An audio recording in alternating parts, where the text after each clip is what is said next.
सभी किसान भाइयों को नमस्कार। किसान मित्र यूट्यूब चैनल में आपका स्वागत है।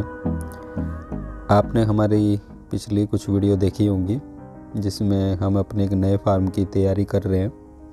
हमने ऑलरेडी एक फार्म लगाया हुआ है पहले ही, लेकिन अभी हम फरवरी में 1 एकड़ का और अपना नया फार्म लगा रहे हैं ड्रैगन फ्रूट का। लास्ट वीडियो में हमने बात की थी सॉइल प्रिपरेशन की कि हम खेत को कैसे तैयार करेंगे ड्रैगन फ्रूट के लिए। अगर आप नया फार्म लगा रहे हैं तो मिट्टी की जांच के लिए हमने कुछ सैंपल के लिए भी बताया था कि किस तरह से सैंपल लिए जाते हैं और मिट्टी की जांच क्यों ज़रूरी रहती है।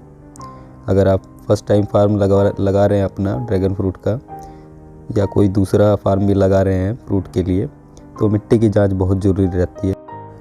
हमारे पास विज़िट के लिए काफ़ी हमारे व्यूअर्स आते हैं जिन्होंने कुछ ने ड्रैगन फ्रूट ऑलरेडी लगाया हुआ है और कुछ लगाने वाले हैं। जिन्होंने लगाया हुआ है वो अक्सर हमसे सवाल पूछते हैं कि हमारे ड्रैगन फ्रूट 2 साल के 2.5 साल के हो गए हैं, लेकिन आप जैसी ग्रोथ नहीं पकड़ रहे हैं। आपने रिसेंटली 2 साल हुआ है अपने ड्रैगन फ्रूट लगाए हुए। इसमें सबसे ज़रूरी महत्वपूर्ण चीज़ ये रहती है कि आप किस तरह से आप अपने खेत को मेंटेन कर रहे हैं और कितना आप उसको समय दे रहे हैं। अगर आप मेहनत करेंगे और सही टाइम पे सही पौधे को न्यूट्रिशन मिलेगा और जिस चीज़ की पौधे को ज़रूरत है अगर वो आप उसको उसी टाइम पे उपलब्ध करा देंगे या दे देंगे तो आपका पौधा आपको निराश नहीं करेगा। ये सेम प्रैक्टिस हमारे फार्म पे रहती है। हम कोई प्रॉफिट लेने के लिए फार्मिंग नहीं करते, ये हमारा शौक़ है। अक्सर लोग कहते हैं खेती घाटे का ही सौदा है, लेकिन अगर आप बराबर से मेहनत करेंगे और सही टाइम पे सही कदम उठाएंगे तो ये आपको घाटे में नहीं जाने देगी कभी भी। हमको तो नहीं जाने दे रही अभी तक।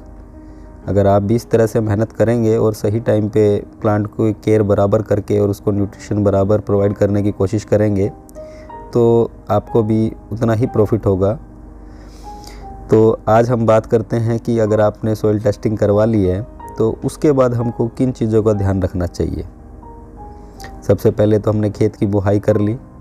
उसके बाद में अगर आप फर्स्ट टाइम ऑर्गेनिक फार्मिंग कर रहे हैं, इससे पहले आपने कभी ऑर्गेनिक फार्मिंग नहीं की, आप केमिकल से ही खेती कर रहे हैं जैसे कि हम भी पहले कर रहे थे, उस टाइम पे सॉइल टेस्टिंग के बाद सबसे ज़रूरी रहती है महत्वपूर्ण चीज़ पीएच वैल्यू।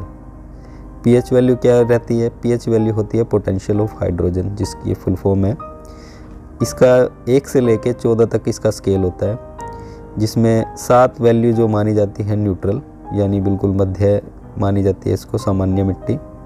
अगर ये 7 के नीचे जाती है तो ये एसिडिक लेवल में काउंट होती है। अगर 7 के ऊपर जाती है तो अल्कलाइन लेवल में। ये एसिडिक और अल्कलाइन से क्या नुकसान होता है?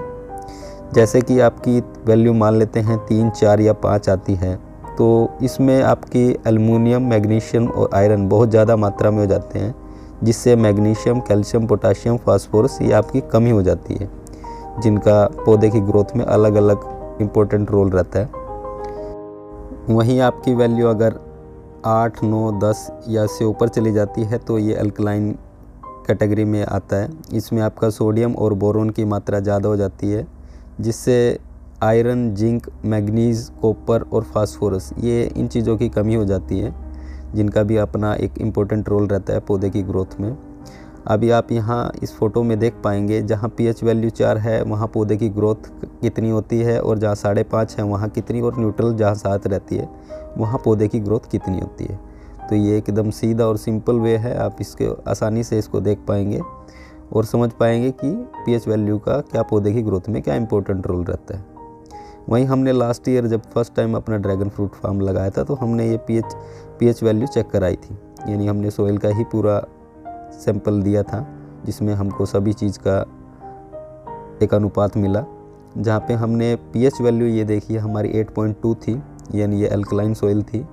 और इसके बाद में हमने जब रिसेंटली अभी अपना मिट्टी चेक किया है तो हमारा तब मिट्टी का जांच करने पे हमारा पीएच वैल्यू कितना आता है। इसके लिए हमने 3-in-1 मीटर बाय किया था, जो पीएच वैल्यू, टेम्परेचर और मॉइस्चर तीनों बताता है। यहाँ हम इस मीटर से पीएच वैल्यू चेक करने की कोशिश करते हैं आगे अभी हमारे खेत में पीएच वैल्यू कितनी आ रही है। जब हमने फर्स्ट टाइम सॉइल टेस्टिंग करवाई थी तो 8.2 थी। हम ऑर्गेनिक ही फार्मिंग कर रहे हैं अभी हमारी पीएच वैल्यू आप देख पाएंगे, अभी ये न्यूट्रल है 7। अभी लगाने के बाद में हम चेक करते हैं, ये देखिए हमारी पीएच वैल्यू 6.5 है। जहाँ हमारी पीएच वैल्यू 8.2 थी वहाँ हमारी 6.5 है। हमने पीएच वैल्यू मेंटेन करने के लिए एक्स्ट्रा कुछ नहीं डाला, हम ऑर्गेनिक वे से ही खेती कर रहे थे। इसके लिए सबसे इम्पोर्टेंट रोल रहता है वेस्ट डिकम्पोजर का। वेस्ट डिकम्पोजर अगर आप ऑर्गेनिक खेती कर रहे हैं तो ये समझिए कि ये बेस है। ये वेस्ट डिकम्पोजर की बोतल national centre of organic farming ने डेवलप की है, जो भारत सरकार की ही एक संस्था है। ये गाज़ियाबाद में स्थित है। ये वेस्ट डिकम्पोजर की शीशी कुछ अंदर से ऐसे दिखाई देगी, यह बैक्टीरिया रहता है। जो वाइट कलर का आप देख रहे हैं जेली है, जो बैक्टीरिया को ज़िंदा रखता है। ये बोतल 3 साल तक ख़राब नहीं होती है और एक बोतल से आप 200 लीटर वेस्ट डिकम्पोजर बना सकते हैं, जो एक खेती के लिए 1 एकड़ की खेती के लिए इनफ रहता है। जैसे कि अभी आप देख रहे हैं, ये हम गुड़ डाल रहे हैं। ये 2 kg गुड़ एक बोतल के लिए इनफ रहता है, यानी 200 लीटर के ड्रम में 2 kg गुड़ आपको डालना पड़ेगा घोल के, और एक ये छोटी सी शीशी। एक बार वेस्ट डिकम्पोजर बना लिया तो ये छाछ की तरह काम करता है। अगला ड्रम अगर आपको बनाना है तो ख़त्म होने से पहले 10-15 लीटर पानी इसमें बैलेंस रहने दीजिए और फिर आप उसको सेम प्रोसेस से यूज़ कर सकते हैं गुड़ डाल के।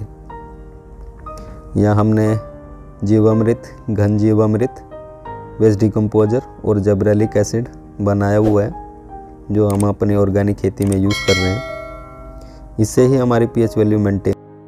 हमने कोई विनेगर, चूना वगैरह कुछ नहीं यूज़ किया पीएच वैल्यू मेंटेन करने के लिए।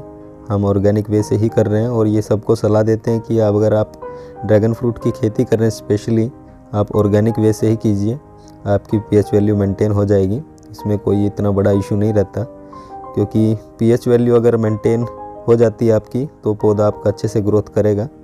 अगर आप केमिकल वे से कर रहे हैं तो आप लाइम और अपना चूना वगैरह डाल के इसको मेंटेन कर सकते हैं, लेकिन ये आप लंबे समय तक ये वैल्यू मेंटेन नहीं रहती, क्योंकि ऑर्गेनिक में न्यूट्रिशन जो रहता है, बैक्टीरिया जो रहता है वो ज़मीन में ज़िंदा रहता है, लेकिन केमिकल में वो तुरंत ख़त्म हो जाता है, क्योंकि जो लाभकारी जीवाणु रहते हैं ज़मीन को उपजाऊ बनाने के लिए वो केमिकल में ख़त्म हो जाते हैं। केमिकल का सिर्फ इंस्टेंट ही असर रहता है कुछ टाइम के लिए, एक बार डाला तो कुछ टाइम तक असर रहता है, उसके बाद में फिर ख़त्म। तो आप यही सलाह देते हैं दूसरे किसान भाइयों को, अगर पीएच वैल्यू मेंटेन रखनी है आपको तो आप ऑर्गेनिक वे से ही खेती कीजिए, डिकम्पोजर यूज़ कीजिए, जिब्रेलिक एसिड, घन जीवामृत, ये सब चीज़ें यूज़ करके आप अपनी पीएच वैल्यू मेंटेन रख सकते हैं। आज की वीडियो में इतना ही था। आशा करते हैं ये वीडियो आपको पसंद आई होगी। अगर वीडियो पसंद आती है तो वीडियो को लाइक कीजिएगा और चैनल को सब्सक्राइब कीजिएगा। मिलते हैं अगली वीडियो में। वीडियो देखने के लिए आपका बहुत बहुत धन्यवाद।